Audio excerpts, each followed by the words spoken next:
تخيل كده انك تشتغل 40 او 45 سنة من عمرك وفي الاخر برضه محتاج تفضل تشتغل علشان تعرف تعيش. دلوقتي تخيل بقى العكس تماما، ناس في نفس العالم اللي احنا عايشين فيه ده وفي نفس الظروف تقريبا قرروا يوقفوا شغل بدري جدا قبل سن ال 35. طيب ايه الفرق؟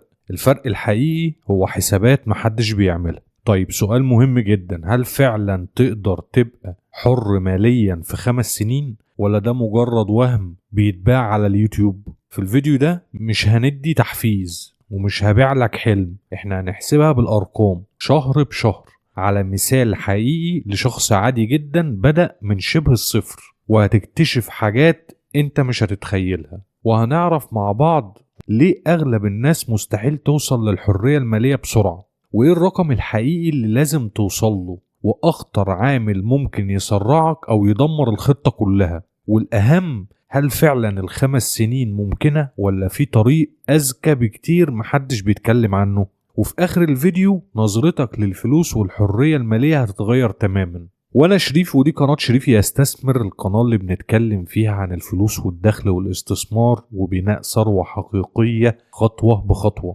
من غير كلام نظري كتير ولا وعود فارغة، بس بالأرقام والحقائق. ويلا بينا نبدأ. قبل ما نجري ورا هدف زي الحرية المالية في 5 سنين لازم نسأل الأول سؤال مهم جدا، هو يعني ايه أصلا حرية مالية؟ لأن بصراحة أغلب الناس بتستخدم المصطلح ده وهي مش فاهمة معناه الحقيقي. في 3 مستويات مختلفة تماما من الحرية المالية. أول مستوى وهو الحرية المالية الكاملة، وده الحلم الكبير، ان يبقى عندك استثمارات كفاية تغطي كل مصاريف حياتك للأبد، سكن بقى وأكل وسفر وعلاج، كل حاجة. ببساطة انت مش محتاج تشتغل يوم واحد تاني في حياتك. وتاني مستوى وهو الحرية المالية البسيطة، وهنا بقى استثماراتك بتغطي الأساسيات بس، يعني الأكل والسكن والفواتير، لكن لو عايز تعيش رفاهية أو تسافر كتير ممكن تشتغل شوية بس بمزاجك مش غصب عنك. وتالت مستوى بقى وده اللي ناس كتير مش واخدة بالها منه،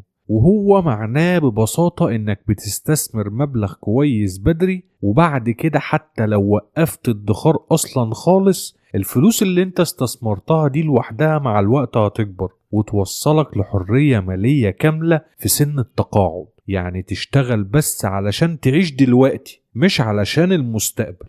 طيب كل مستوى من دول ليه رقم، والرقم ده بيجي من قاعدة بسيطة جدا في الاستثمار اسمها قاعدة ال4%. يعني ببساطة لو سحبت 4% بس من استثماراتك كل سنة، الفلوس دي ممكن تعيش معاك حوالي 30 سنة. يعني لو بتصرف مثلا 30 ألف دولار في السنة هتحتاج حوالي 750 ألف دولار علشان تبقى حر ماليا. وده بالظبط الرقم اللي هنشتغل عليه في الفيديو ده، ومن هنا بتبدأ اللعبة الحقيقية.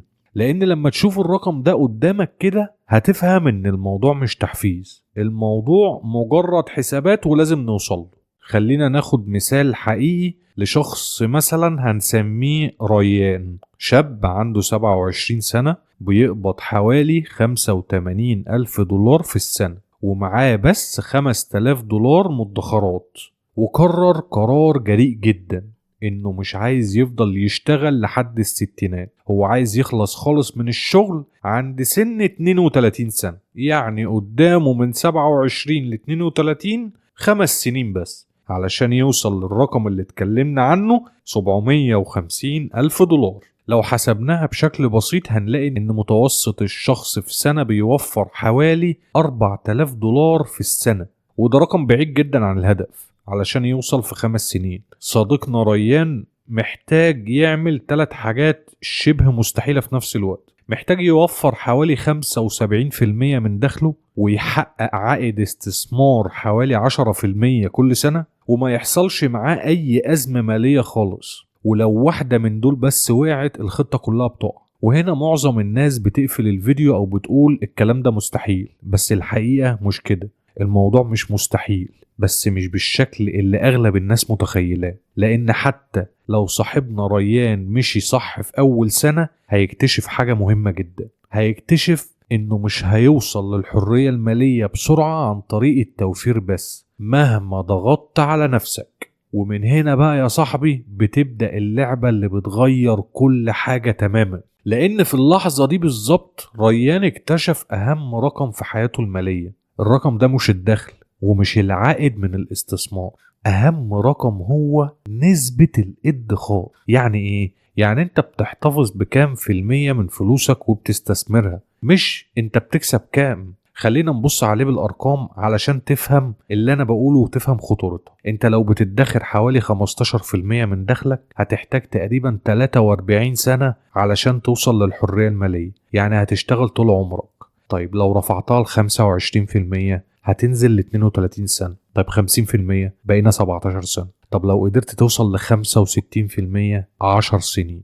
طب علشان تحقق الهدف في 5 سنين يبقى ريان محتاج انه يدخر حوالي 75% من كل الفلوس اللي بيكسبها. تعال نحول ده لرقم حقيقي. ريان بيقبض في السنة كاملة 85,000 دولار، بعد الضرايب بياخد حوالي 65,000، يعني 75% منهم، يعني بيستثمر حوالي 48,000 دولار في السنة، ويسيب لنفسه حوالي 16,000 دولار يعيش بيهم السنة كلها، يعني 1300 دولار في الشهر لكل حاجته، إيجار وأكل ومواصلات وفواتير وكل حاجة. في مدن كتير الرقم ده حتى ما يكفيش إيجار. أنا عارف إن الرقم ده ممكن يكون كبير بالنسبة لناس كتير بتسمعني دلوقتي، بس الرقم ده هو رقم طبيعي جدا لمعظم دول العالم. 1300 دولار في الشهر دول ممكن ما يكفوش حد إيجار شقة حتى محترمة في بلد كبيرة وفيها شغل كويس. علشان كده ريان عمل أول قرار صعب بجد،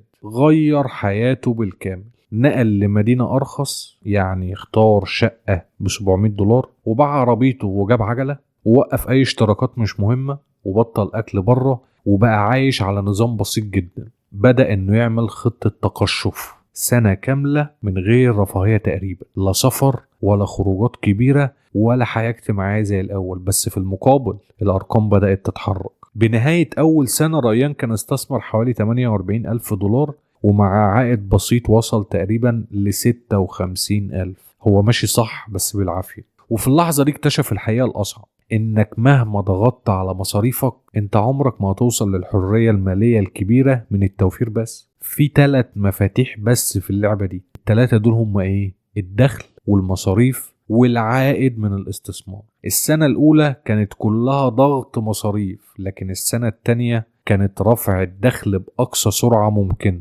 ريان لعب على ال3 مفاتيح مع بعض بس ركز جامد على الدخل. أول حاجة طلب زيادة في شغله، كان شغال بقاله 2 وما طلبش قبل كده، فجهز نفسه كويس إنجازاته وأرقامه ومتوسط المرتبات في السوق، فطلب الزيادة دي بكل ثقة، والنتيجة زيادة 12% من مرتبه، فمرتبه وصل ل95,000 دولار في السنة. تاني حاجة طور مهاراته.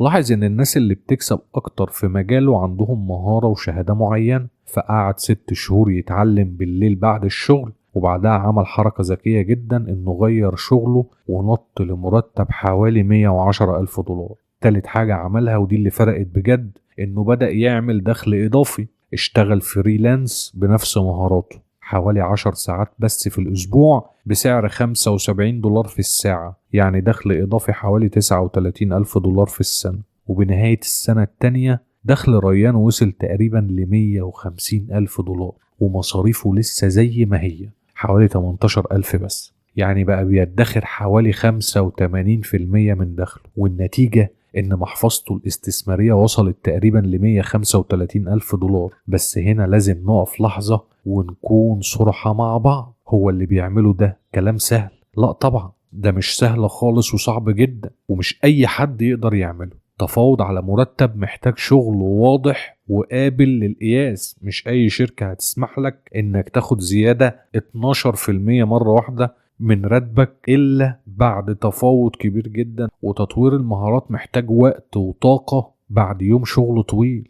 والدخل الإضافي اللي هتعمله بالمهارة دي محتاج مهارة مطلوبة في السوق، انت لازم تختارها صح. وكل ده مع ضغط الحياة القاسية جدا اللي احنا شايفينه دلوقتي. علشان كده الموضوع مش ان الخطة مستحيلة، الموضوع ان اغلب الناس مش مستعدة انها تعيش بالشكل ده. وده اختيار، ده مش غلطة، بس سواء كملت في الطريق ده او لا في حاجة هتشوفها في المرحلة اللي جاية ممكن انها تغير كل قرار هتاخده بعد كده. لان رغم كل اللي عمله ريان ولسه فاضل سنة واحدة بس على الهدف، حصلت مشكلة محدش بيحسب حسابها كويس. السوق مش ثابت. احنا طول الفيديو كنا ماشيين على افتراض ان الاستثمارات بتدي حوالي 10% سنويا، فاكريني ولا تهتوا مني؟ وده رقم حقيقي بس كمتوسط على مدى سنين طويلة. انما في اي فترة زي 5 سنين ممكن السوق يطلع وممكن ينزل جامد، محدش عارف تقلبات السوق ماشية ازاي. خلينا نشوف 3 سيناريوهات مختلفة في السنة الرابعة. لو السوق كان ممتاز وحقق حوالي 12%، يبقى ريان وصل ل 350 ألف دولار